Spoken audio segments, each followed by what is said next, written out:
Anda bertanya, kami menjawab. Salam bersama Budiman, saya menyebut Anda dan semua pemirsa di episode baru program harian Anda bertanya, kami menjawab. Di sini kita berhenti sejenak pada pertanyaan-pertanyaan sulit tentang iman Kristen dan dengan rahmat Tuhan kita mencoba memberikan jawaban yang alkitabiah dan juga logis. Salah satu pertanyaan yang kita terima hari ini adalah bagaimana Kristus memuji bendahara yang tidak jujur di dalam Lukas pasal 16? Dan bagaimana ia mengajar kita untuk berteman dengan harta yang tidak benar? Apa arti kata-kata ini? Inilah yang akan kita coba pahami bersama setelah jeda ini.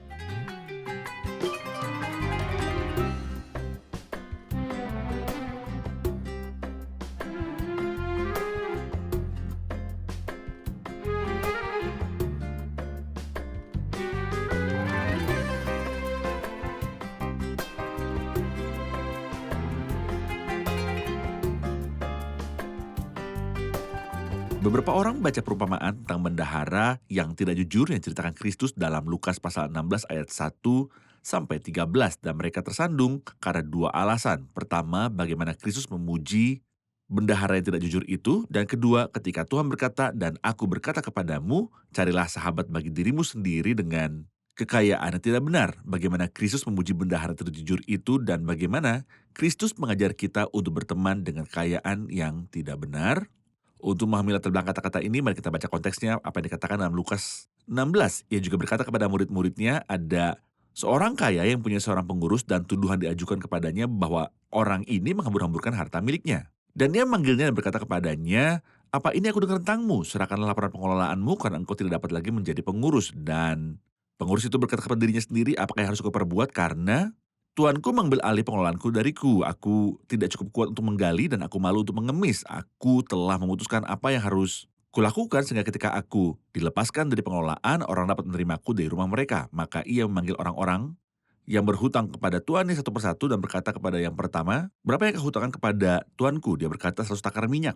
Dia berkata kepadanya, "Ambillah surat weselmu dan duduklah segera dan tulislah 50." Kemudian dia berkata kepada yang lain, "Dan berapa yang kau hutangkan?" Dia berkata, "100 takaran gandum." Dia berkata kepadanya, "Ambil surat weselmu dan tulislah 80."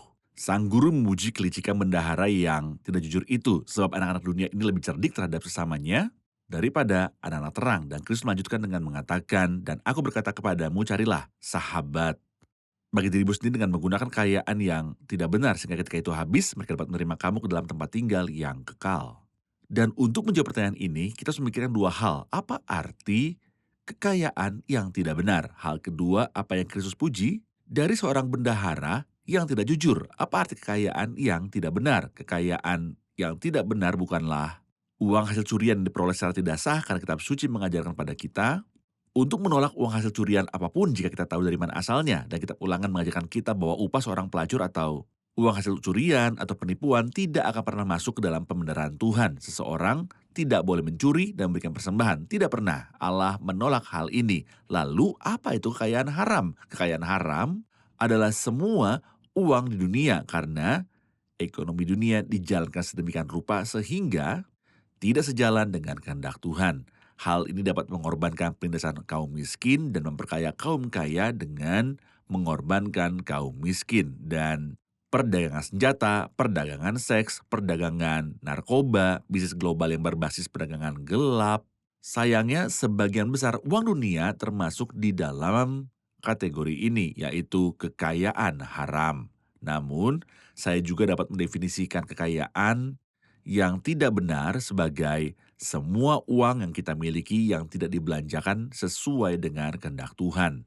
Uang apapun yang kita miliki meskipun kita bekerja keras untuk mendapatkannya tetapi tidak kita belanjakan sesuai dengan kehendak Tuhan adalah kekayaan yang tidak benar. Kitab suci mengajarkan pada kita bahwa kita adalah pengelola dan bukan pemilik. Jadi kesehatan, tubuh, harta benda, dan rumah kita adalah milik Tuhan. Jika Tuhan memberikan Anda upah, Anda harus membelanjakannya untuk kemuliaan Tuhan. Jika Anda membelanjakannya di luar kehendak Tuhan, itu menjadi kekayaan yang tidak benar. Lalu uang, semua uang yang ada di dunia ini adalah uang haram. Uang simpanan kita yang tidak digunakan sesuai kehendak Tuhan juga merupakan kekayaan haram.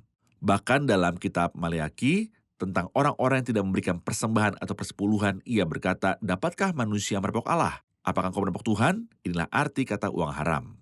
Hal kedua, Apa yang dipuji Tuhan atas bendahara ini? Untuk apa ia memujinya? Apakah ia memujinya atas penindasannya? Apakah ia memujinya atas ketidaksetiaannya? Apakah ia memujinya karena menghambur uang tuannya? Tidak sama sekali. Ia memuji cara berpikir orang itu. Maka yang dipuji pada orang ini ialah ia memikirkan masa depannya dan bukan apa yang telah diperbuatnya. Ia memikirkan masa depannya seakan-akan berkata, jika tuanku memberhentikan aku dari pekerjaanku, aku akan bersedekah.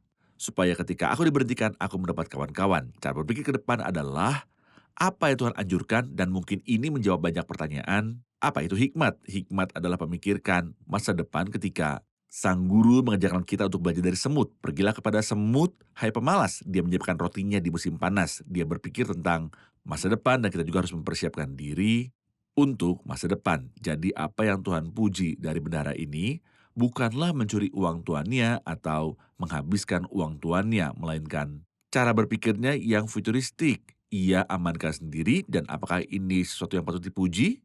Ya, jika kita ingin bijaksana, kita harus memikirkan masa depan. Kita masing-masing suatu hari nanti akan berdiri di hadapan Tuhan. Sudahkah Anda mempertimbangkan bagaimana Anda akan berdiri di hadapan Tuhan? Sudahkah Anda mengamankan perjalanan kekal Anda? Sudahkah Anda mengamankan kedudukan Anda di hadapan Tuhan?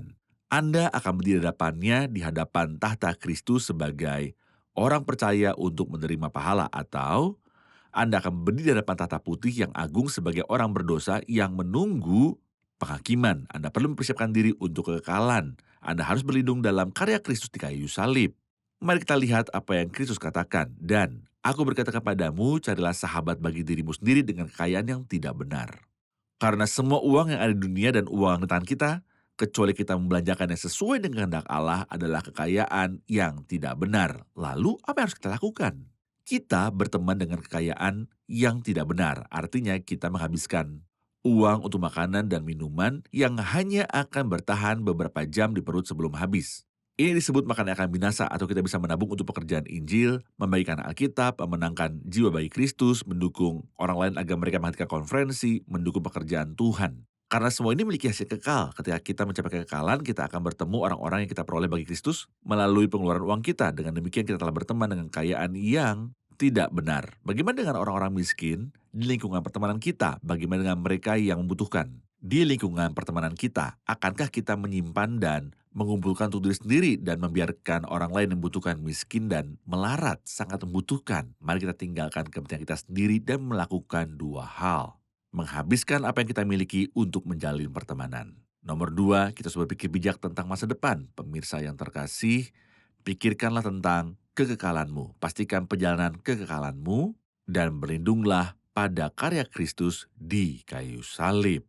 Dan saya pasti akan menemui kembali di episode yang mendatang. Tuhan menyertaimu. Anda bertanya, kami menjawab.